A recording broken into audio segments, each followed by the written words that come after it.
লক্ষ্মীপুরে বিএনপি জামায়াত প্রার্থীদের কর্মী সমর্থকদের মধ্যে সংঘর্ষ পাল্টাপাল্টি অভিযোগে বেশ উত্তাপ ছড়িয়েছে।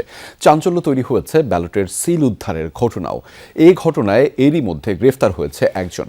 মামলার আসামি পলাতক এক জামায়াত নেতাকে খুঁজছে পুলিশ। লক্ষ্মীপুরের নির্বাচনী পরিবেশ ও ভোটারদের ভাবনা জানাতে আমাদের সাথে যুক্ত রয়েছেন সহকর্মী আনিস কবির। তার মাধ্যমে জানাবো সেখানকার সবশেষ তথ্যগুলো দর্শক আপনাদের।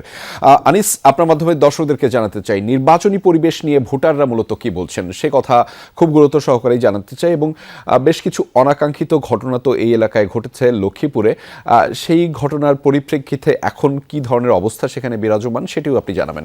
আসলে কিন্তু তফসিল ঘোষণার পর থেকে কিন্তু লক্ষ্মীপুরে এক ধরনের কি উত্তাপ ছড়াচ্ছে রাজনীতির অঙ্গনে, কারণ এই নির্বাচন অফিসে অগ্নিকাণ্ড এবং প্রতীক দেওয়ার পরপরই কিন্তু জামাত এবং বিএনপির মাঝে যে রয়েছে সে কাহিনী বিভিন্ন সময় হাতাহাতি মারামারি এবং একে অপরের বিরুদ্ধে অভিযোগ। তবে জামাতের সাথে আমি কথা যেটি বলেছি, জামাতের প্রার্থী যারা রয়েছেন তাদের সাথে কথা বলেছি, তিনি আমাকে জানিয়েছেন যে তাদের যে মহিলা ভোটার রয়েছে এবং যে তাদের যে কর্মী রয়েছে তাদেরকে নাকি বিএনপির প্রার্থী এবং বিএনপির কর্মীরা কিন্তু তাদেরকে বিভিন্ন সময় হুমকি দুমকি দিয়ে আসতেছেন। এবং এই প্রেক্ষিতে বিএনপির সাথে আমি কথা বলেছি, বিএনপি চৌধুরী অ্যানি এবং বিএনপির যারা রয়েছেন কর্মী তারা বলছেন যে তাদের প্রার্থীকে তারা প্রচারণা করতে গেলে তাদেরকে বাধা দেওয়া হচ্ছে। এইভাবে একে অপরের মধ্যে কিন্তু বিভিন্ন ধরনের হুমকি দুমকি দিয়ে আসা হচ্ছে। তবে এই ঘটনায় তুচ্ছ ঘটনা কেন্দ্র করে বিভিন্ন সময় সংঘর্ষ ঘটনা ঘটা হয়েছে, কয়েকটি সংঘর্ষ ঘটনা ঘটেছে, কয়েক জায়গায় মারামারি হয়েছে, এতে করে বেশ কয়েকজন আহত হয়েছেন।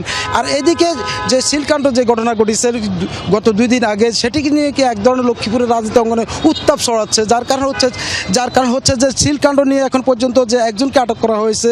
আর জামাতের যে সিল বানানোর জন্য যাকে যিনি এই কার্যক্রম শুরু করেছেন তাকে কিন্তু পুলিশ এখনও কিন্তু খুঁজছে। সেই ক্ষেত্রে কিন্তু পুলিশ তাকে খুঁজে বের করতে পারছে না। আর এইদিকে ভোটাররা বলছেন যে বর্তমানে লক্ষ্মীপুর জেলার যে অবৈধ অস্ত্র রয়েছে সেই অবৈধ অস্ত্র নিয়ে এক ধরনের সংখ্যায় রয়েছেন ভোটাররা। তবে ভোটাররা এক ধরনের সংখ্যায় রয়েছেন যে এখন পর্যন্ত লক্ষ্মীপুরের রাজনীতি অঙ্গনটা কিন্তু খুবই ভয়াবহ অবস্থা। জি, আপনাদের ভোটারদের সংখ্যার কথা বলছিলেন আনিস কবির, আপনার মাধ্যমে সেটি জানাচ্ছিলাম, দেখাচ্ছিলাম দর্শকদেরকেও। আমাদের সাথে যুক্ত হওয়ার জন্য আপনাকে ধন্যবাদ।